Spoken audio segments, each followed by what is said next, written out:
Madame, Monsieur, bonsoir. Bienvenue dans ce journal. Au sommaire de Savane Soir, l'opérateur économique El Hadj Hamidou Ouedraogo Hamid Karo s'engage pour la sécurité locale dans la région du Centre-Sud. Il a réhabilité le commissariat de la commune de Béré dans la province du Zunduego. Les détails au début de ce journal. Selon le réseau burkinabé des jeunes leaders pour l'intégrité, la sensibilisation à la corruption doit commencer avec les élèves, futurs cadres du pays. Cette vision justifie son initiative de sensibilisation auprès de ses élèves. On en parle dans un instant. Je le disais tantôt en titre, l'opérateur économique El Hadj Hamidou Ouedraogo Hamid Karo a réhabilité le commissariat de la commune de Béré dans la province du Zunduego, région du Centre-Sud. Une réhabilitation qui prend en compte la rénovation de l'ancien bâtiment, la construction d'un nouveau bâtiment de 6 bureaux, d'une terrasse ainsi que du mur du commissariat. Ahmed Joël Comporé nous en parle. C'est un bâtiment flambant neuf, une terrasse et un mur de clôture, construit à hauteur de 105 millions de francs CFA, qui serviront désormais de cadre de travail pour les policiers de la commune de Béré. Ce geste de l'opérateur économique El Hadj Hamidou Ouedraogo Hamid Karo vient répondre au cri de cœur lancé par l'association des élèves et étudiants de la localité. Une épine de moins à leurs pieds, selon le président des élèves et étudiants, Olivier Oumzanga. Nos sentiments, c'est tellement profonde parce que nous sommes très contents. Quand on a fait la demande, ils ont répondu au-delà de nos attentes. Donc c'est plus qu'une fierté pour nous. Nous les remercions et puis nous les demandons encore plus. Dans ces côtés sécurité, ils ont fait tout de suite une demande les jours à venir pour que ce soit côté éducation et côté santé aussi qui est là.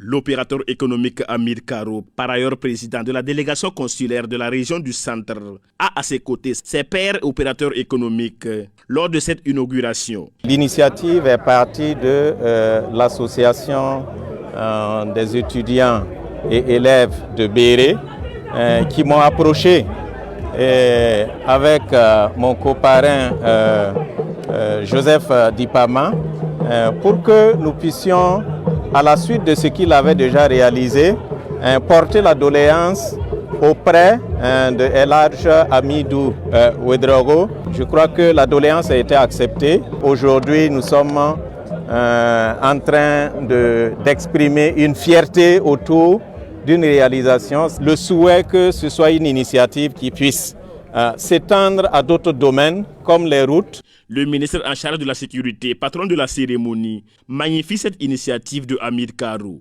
L'occasion faisant le larron, il invite les autres opérateurs économiques à suivre cet exemple. C'est un honneur pour moi aujourd'hui de patronner la présente cérémonie de don de bâtiments au commissariat de police du district de Béré. Cela est à saluer et cela montre réellement le niveau de patriotisme que le peuple burkinabé a atteint. Alors je profite de votre micro pour remercier sincèrement le donateur et inviter d'ailleurs toute personne capable de le faire également, d'emprunter les mêmes œuvres que je pourrais citer en matière de sécurité ou bien en matière de santé. La coupure du ruban, la visite guidée des locaux, la plantation d'arbres et la signature du livre d'or ont mis fin à la cérémonie marquant l'inauguration du commissariat de police de la commune de Béré dans la province du Zunduego, région du Centre-Sud. Tout autre sujet à présent, des établissements House of Beauty by Jami dans la place. C'est une initiative de la jeune entrepreneur Jamilatou Diallo. Un projet qui met en avant des produits artisanaux et cosmétiques de plusieurs pays africains. L'ouverture officielle de ces boutiques a eu lieu samedi dernier en présence de Madinatou Ouedraogo. Un an après la création de son association de lutte contre le cancer du sein et du col de l'utérus, l'influenceuse Jamilatou Diallo ouvre 2 boutiques, House of Beauty by Jami et Farafina by Jami, pour le plaisir de tous. Les hommes, les femmes et même les tout-petits y trouvent leur compte. Pour la promotrice, l'ouverture de ces 2 établissements représente plusieurs années de dur labeur. Aujourd'hui, j'ai eu l'honneur d'ouvrir mes 2 boutiques qui... House of Beauty est la maison de la beauté, la maison de cosmétiques de tout genre, la maison du make-up pour embellir encore plus les femmes. Et Farafina, qui est la maison africaine, la maison de dentelle, de pain, de housselin, de baya, la maison des sacs à main et des chaussures africaines, où vous pourrez retrouver tous les tissus venus du Sénégal, du Mali, du Burkina Faso, de la Côte d'Ivoire, presque partout en Afrique. Ça n'a pas été simple. J'ai procrastiné avant de mettre ce projet en place. Et aujourd'hui, je suis très fière de voir qu'il s'est réalisé. Ça n'a pas été du tout simple, mais avec beaucoup de courage, d'amour, d'énergie, j'ai réussi à atteindre cet objectif et je suis tellement fière de moi. Lors de la cérémonie, Jamilatou Diallo a invité les jeunes à se lancer dans l'entrepreneuriat pour participer au développement du pays. La coupure des rubans de ces deux boutiques a marqué officiellement la cérémonie d'ouverture en présence de plusieurs chefs traditionnels, de ses parents, d'artistes ainsi que d'amis influenceurs venus soutenir Jamilatou Diallo. Suite de ce journal, le secrétariat permanent du CIP6 a tenu une conférence de presse pour lancer officiellement les activités entrant dans le cadre de l'organisation de la première édition du Salon international des professionnels de santé et de l'intégration des soins CIP6, un événement promu par l'association Kouglaga en collaboration avec le ministère de la Santé. Le point avec Cynthia Zungrana. Médecine traditionnelle africaine, facteur de souveraineté et levier de développement socio-économique. C'est sous ce thème que se tiendra la toute première édition du Salon international des professionnels de santé et de l'intégration des soins CIP6. Cet événement d'envergure internationale est une opportunité pour réunir l'ensemble des acteurs de la santé humaine, animale et environnementale pour un échange constructif autour des défis, des perspectives et des innovations dans le secteur de la santé. 5 activités sont au programme. Premièrement, des conférences et des panels d'experts sur les thématiques majeures de la souveraineté sanitaire, de l'intégration des soins dans le cadre de l'approche One Health et de la valorisation des ressources locales en santé. Deuxièmement, des expositions pour présenter les innovations, les produits et les services de l'écosystème de santé en mettant en avant les contributions de la médecine traditionnelle et de la recherche scientifique. Troisièmement, des rencontres B2B pour encourager la collaboration entre professionnels, entreprises et investisseurs du secteur de la santé. Quatrièmement, des visites de sites d'intérêt sanitaire, en particulier l'unité de production de phytomédicaments UPharma de l'IRSS, qui permettra aux participants de découvrir les avancées et potentialités locales dans le domaine de la santé. Enfin, nous avons une soirée gala intitulée La Nuit du professionnel de santé, qui sera organisée pour honorer les acteurs de l'écosystème de la santé.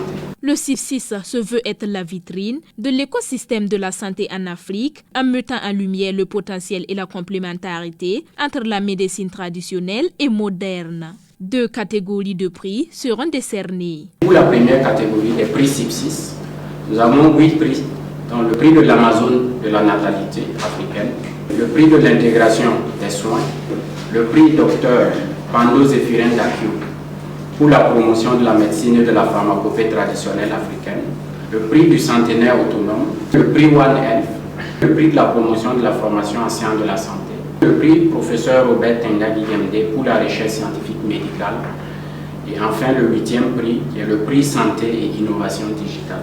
Pour la deuxième catégorie de prix, nous aurons 2 prix spéciaux, à savoir le prix des 3 meilleurs communicants et le prix des 3 meilleurs exposants. Pour la présente édition du CIP6, le pays invité d'honneur est la République populaire de Chine. La participation des pays de l'AES, le Mali et le Niger est également attendue. Le CIP6 se tiendra du 27 au 30 novembre prochain au complexe international des conférences de Ouaga 2000. La 36e promotion de l'Institut des sciences de l'information et de la communication ISTIC est désormais opérationnelle. L'ISTIC a procédé à la sortie de la promotion au cours d'une cérémonie officielle qui a eu lieu vendredi dernier au sein de l'Institut. Cynthia Zungrana et Uriel Lezogo y étaient.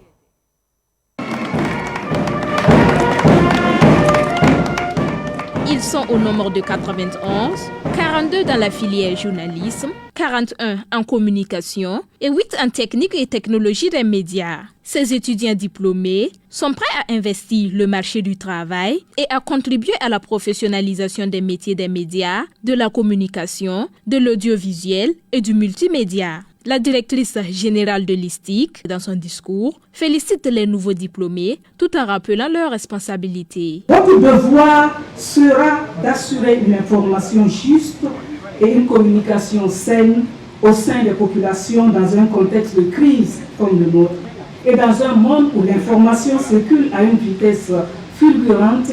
L'éthique et la déontologie demeurent les ressources fondamentales pour vous guider dans les bonnes pratiques du métier.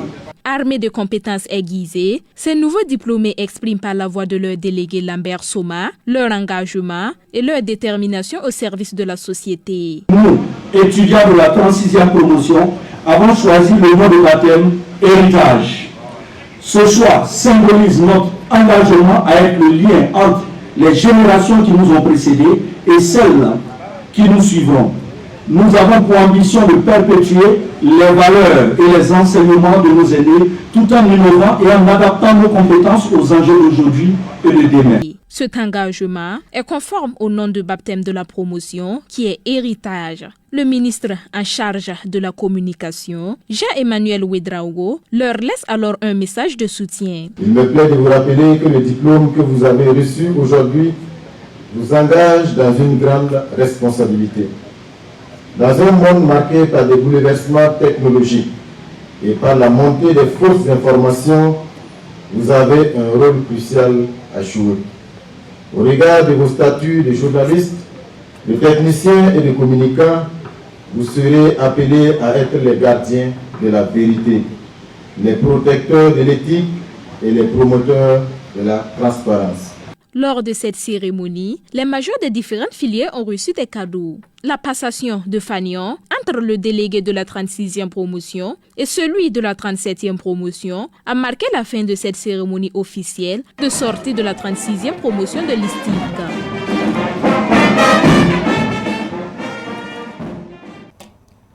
Je vous le disais également en titre, le réseau burkinabé des jeunes leaders pour l'intégrité était samedi dernier au complexe scolaire La Dignité pour sensibiliser les élèves sur la corruption et la fraude. Le réseau a invité les élèves à transmettre le message à d'autres élèves. C'était un reportage d'Abdoulaye Kinda et de Samuel Moko. Le réseau burkinabé des jeunes leaders pour l'intégrité, dans sa mission de lutte contre la corruption, parle aux élèves du groupe scolaire La Dignité. Des échanges à bâton rompu pour amener les élèves à évoluer avec des réflexes de refus de la corruption.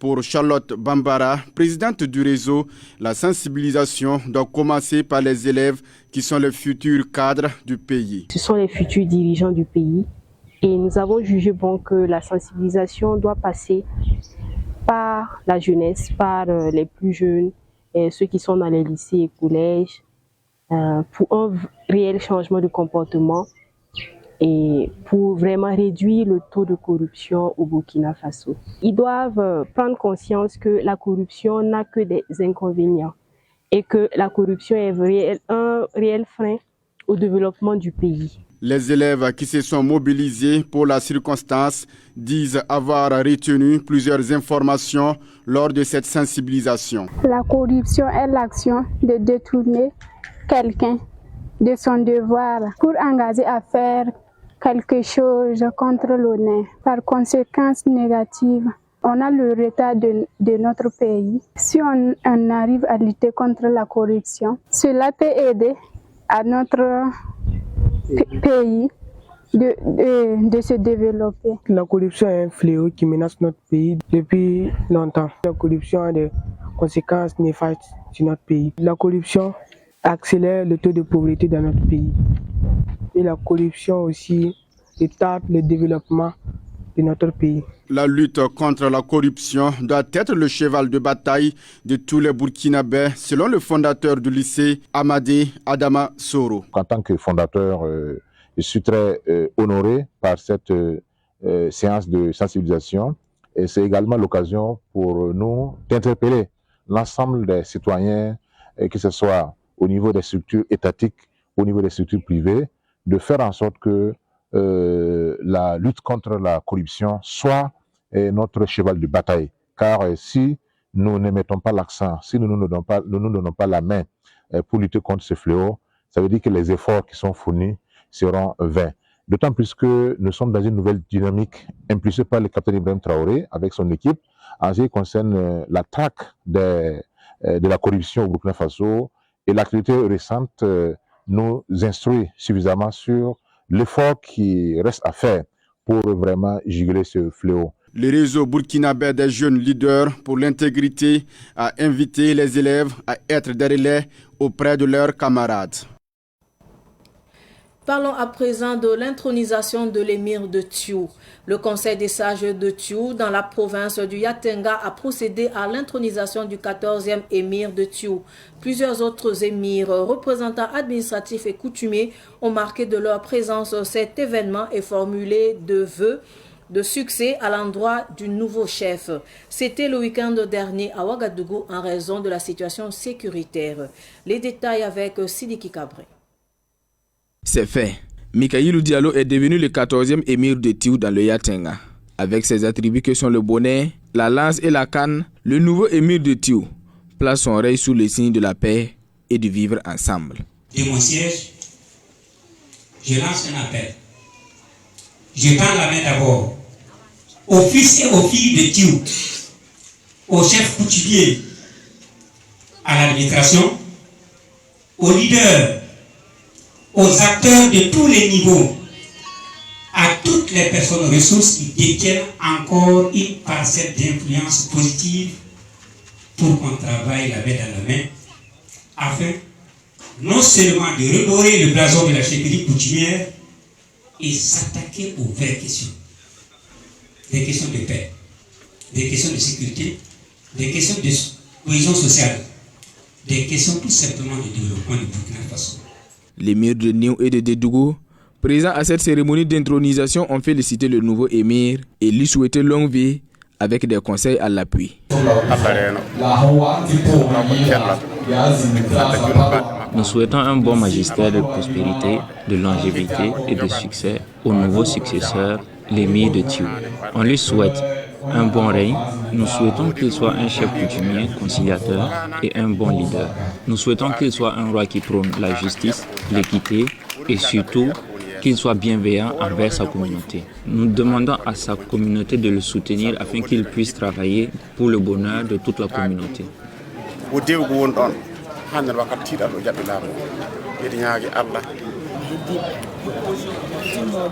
Longévité au roi, bon règne à lui, qu'il s'implique aux côtés des autres chefs coutumiers pour le retour de la paix au Burkina Faso, qu'il soit le porte-parole de sa communauté auprès des autorités du pays.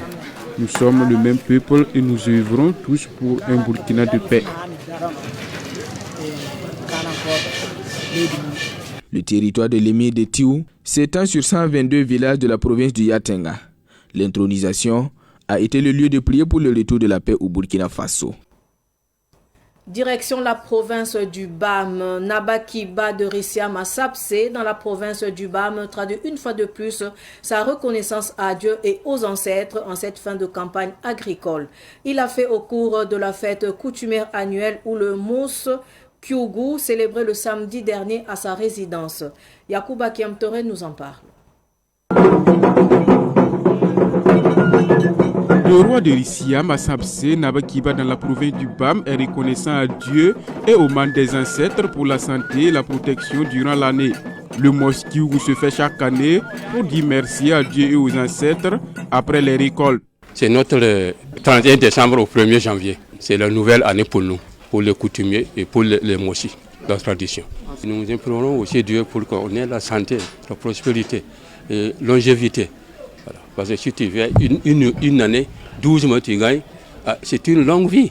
Tu dois remercier bon Dieu et les ancêtres pour l'année qui vient encore.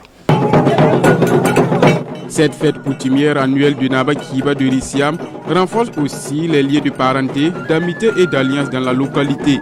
À l'occasion, les invités passent tour à tour pour s'enquérir des nouvelles du chef et lui souhaiter longue vie. On a réuni aujourd'hui pour fin de l'année, pour remercier le Dieu, remercier la population et ce que Dieu nous donnait pour qu'on puisse nourrir en paix. Et on priait que la paix revienne au Burkina Faso.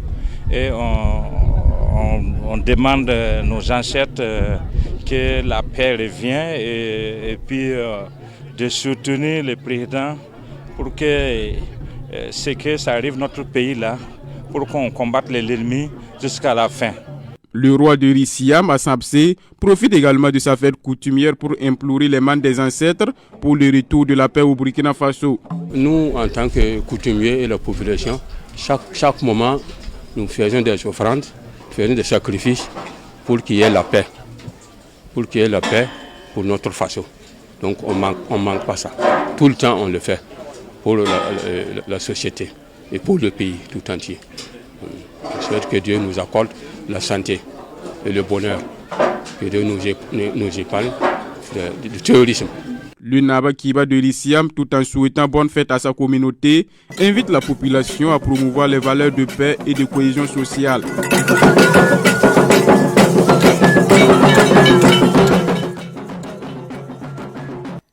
Parlons à présent de la cantatrice Lenga Thérèse. La cantatrice Lenga Thérèse, la reine de la chanson traditionnelle du Boulgou, sort son 3e album baptisé Koudaoré se respecter. L'œuvre a été présentée à la population de Zabré le samedi dernier. Les précisions avec Ruben Wilson Kodjo.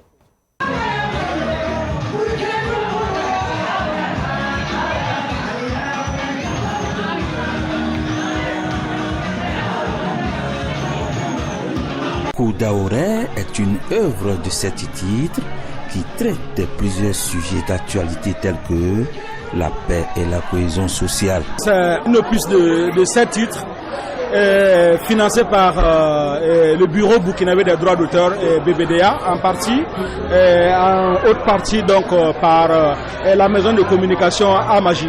Alors c'est un album de 7 titres intitulé donc Koudaoré, dans lequel l'artiste appelle à la cohésion sociale, appelle au vivre ensemble, appelle à l'amour, appelle donc au patriotisme surtout. Au regard du contexte donc du Burkina que vit notre pays en ce moment, l'artiste appelle tous les Burkinabés à se tenir debout, à se mettre debout et à regarder dans le même sens, à converger dans la même direction pour que notre pays demain puisse retrouver donc en tout cas sa paix, sa quiétude d'antan.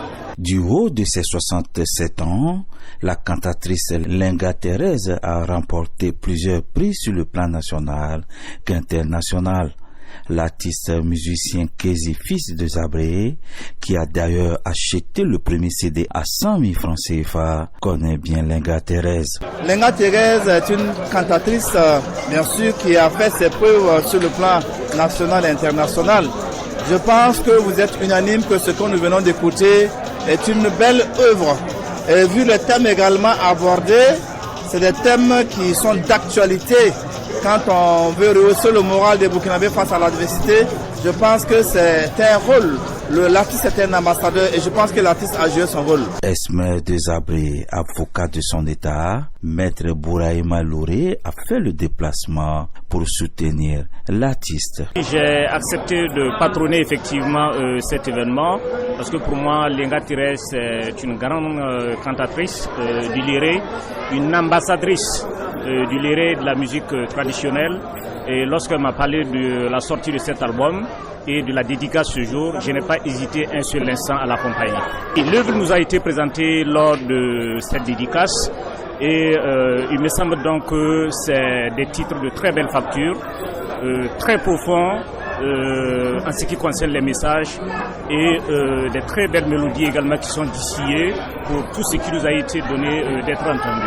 La fête a été tout simplement belle. Bon vent donc à l'artiste.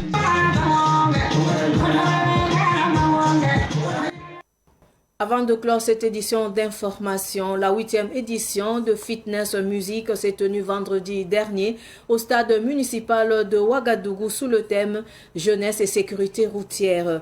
Initiative du groupe Bila TV, cette activité sportive allie sport et musique pour créer une ambiance de vivre ensemble au sein de la jeunesse burkinabé. Madinatou et Drago, reportage. Plus de 10 000 personnes étaient présentes au sein du stade municipal pour la 8e édition du Fitness Music. Parmi elles, Kevin Diawara et Mariam Kaboré ont répondu présents à ce rendez-vous sportif qu'ils considèrent comme une bonne initiative. Déjà, je suis quelqu'un qui aime beaucoup le sport et également, M. Bila est venu à l'école, il nous a fait part de son événement qu'il organise. Bon, j'ai trouvé ça intéressant de participer à ça. Une très belle occasion pour moi de faire du sport. De voir les gens réunis pour le sport, là, c'est vraiment intéressant. C'est un grand rassemblement. Vous retrouvez vos camarades de longue date que vous n'avez pas vu depuis là. Et en tout cas, c'est une très belle initiative. Au cours de cette activité, une sensibilisation sur le port du casque a été effectuée. Selon l'initiateur Abdraman Bila, cette édition est un pari réussi. Cette 8e édition est placée sous le thème jeunesse et sécurité routière. Jeunesse et sécurité routière parce que nous avons mené également des actions de sensibilisation sur le port du casque. Parce que nous avons perdu des amis sur la route et nous avons estimé qu'à travers aussi cette activité, c'est une occasion également de passer des messages. Donc j'invite en tout cas la jeunesse à bien gérer sa sécurité routière, c'est très important. Depuis 4 ans, Canal Plus accompagne le comité d'organisation de cet événement. Un partenariat salué par Korotimi Sanou, chargé de communication de Canal Plus Burkina. Fitnet Music, notre choix sur Fitnet Music parce que c'est un événement qui rassemble les jeunes. Et aujourd'hui, on sait très bien que Canal Plus œuvre au quotidien pour la mise en avant des talents, pour la mise en avant du sport. On sait aussi que le sport est l'élément fondamental pour l'équilibre, pour avoir une vie saine. Et pour ça, nous, on accompagne cet événement pour aussi permettre à la jeunesse de rester focus sur cet élément qui va leur permettre d'équilibrer au quotidien. De nombreux artistes et musiciens ont apporté leur contribution pour faire de cette 8e édition du Fitness Music un succès.